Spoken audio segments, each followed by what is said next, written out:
Assalamualaikum warahmatullahi wabarakatuh. Sahabat beriman, kisah kali ini ternukil dalam kitab Tanikul Haul, bab ke-23 tentang keutamaan tobat. Di sana diceritakan tentang kisah yang akan kita bahas di video kali ini. Di sebuah perkampungan kaum Bani Israel, tinggal seorang wanita yang sehari-hari bekerja sebagai pelacur. Wanita ini terkenal memiliki paras yang cantik dan mempesona.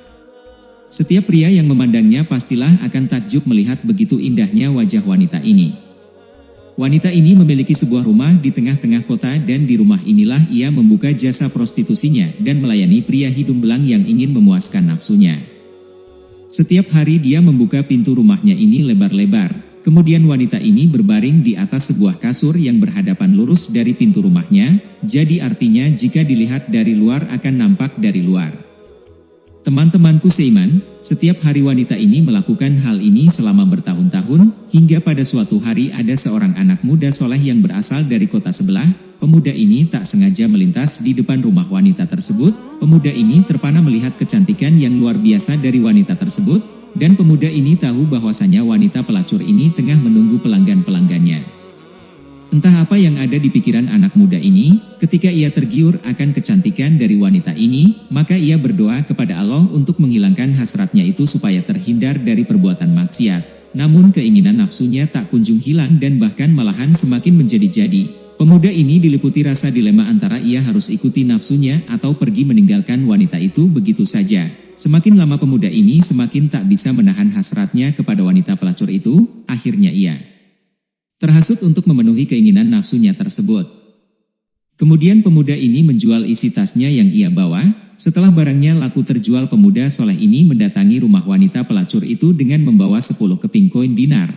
Maka setelah pria ini sampai di rumah wanita pelacur tersebut, ia lantas memberikan 10 koin dinar itu untuk membeli jasa wanita pelacur ini. Lalu wanita pelacur ini mengambil uang dinar tersebut dan langsung membawa pemuda soleh ini ke dalam sebuah kamar.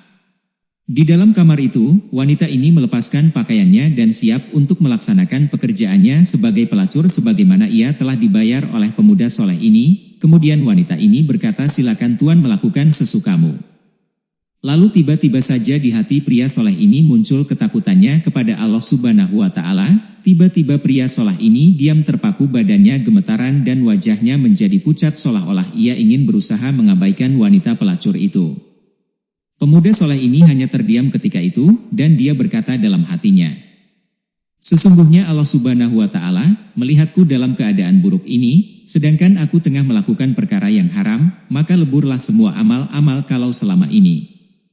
Hati pria soleh ini menjadi tambah takut kepada Allah Subhanahu wa Ta'ala. Wajahnya pun semakin pucat melihat wajah perias oleh pelanggannya ini pucat. Kemudian wanita ini berkata, "Ada bantuan apa yang terjadi padamu?"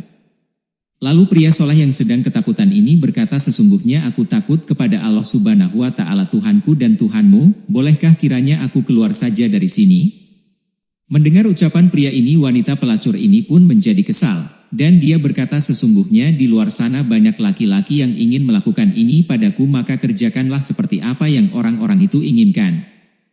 Sambil menunduk lemas, pria soleh ini menjawab, "Maaf Nona, sepertinya aku membatalkan niatku, ambil saja uang yang sudah kuberikan itu dan tolong izinkan aku keluar dari tempat ini."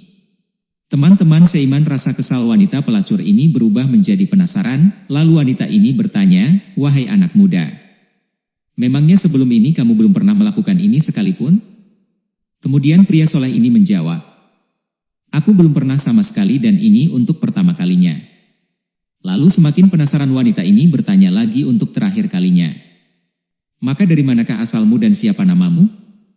Kemudian pemuda itu menjawab, "Aku adalah Fulan, aku berasal dari kota sebelah." Lalu setelah dia menjawab persoalan ini, pria ini segera buru-buru pergi meninggalkan rumah wanita pelacur itu. Pria ini langsung berjalan pulang menuju rumahnya. Setelah ditinggalkan pria soleh itu, rupanya hati dari wanita pelacur ini terketuk hatinya, rasa takut kepada Allah Subhanahu wa Ta'ala. Padahal baru pertama kalinya pemuda itu melakukan dosa, namun hatinya dimasuki oleh ketakutan luar biasa pada Tuhannya. Sementara itu aku telah melakukan perbuatan dosa ini selama bertahun-tahun, dan Tuhan yang dia takuti adalah Tuhanku juga. Seharusnya ketakutanku lebih besar daripada ketakutannya. Singkat cerita, semakin hari wanita ini semakin sadar akan dosa-dosanya selama ini dan ia pun semakin takut kepada Allah Subhanahu wa Ta'ala. Lalu pada saat yang sama wanita ini mulai menutup pintu rumahnya, dan sejak saat itu dia tak lagi melayani laki-laki hidung belang yang mau menggunakan jasanya itu. Kemudian sejak saat itu wanita ini mulai mengenakan pakaian yang buruk dan khusus sebagai bentuk penghinaan diri terhadap Allah Subhanahu wa Ta'ala, dan sejak saat itu pula pelan-pelan wanita ini mulai melaksanakan ibadah. Semakin hari wanita pelacur ini berubah menjadi seorang wanita solehah yang senantiasa mengingat dosanya, kapanpun dan dimanapun. Orang-orang di sekitarnya pun takjub akan perubahan drastis dari wanita ini. Orang-orang mulai menghormatinya karena wanita ini terlihat istiqomah dalam menjalankan tobatnya itu. Teman-temanku seiman, pada suatu hari wanita ini pun mulai berpikir tentang pria soleh yang dulu yang membuat dia sadar akan dosa-dosanya selama ini. Dia berkata pada dirinya sendiri, sepertinya aku harus mencari pria soleh itu, mungkin saja dia mau menikahiku supaya aku selalu berada di sisinya dan supaya aku bisa belajar tentang perkara agamaku, mudah-mudahan dia bisa menjadi penolongku untuk melakukan ibadah kepada Tuhanku. Keesokan harinya wanita ini memutuskan untuk pergi dari rumahnya ke kota sebelah tempat di mana pria soleh itu tinggal. Maka berangkatlah dia dengan membawa beberapa harta yang dimilikinya, dan membawa serta bekal makanan selama dia berada di perjalanan nanti.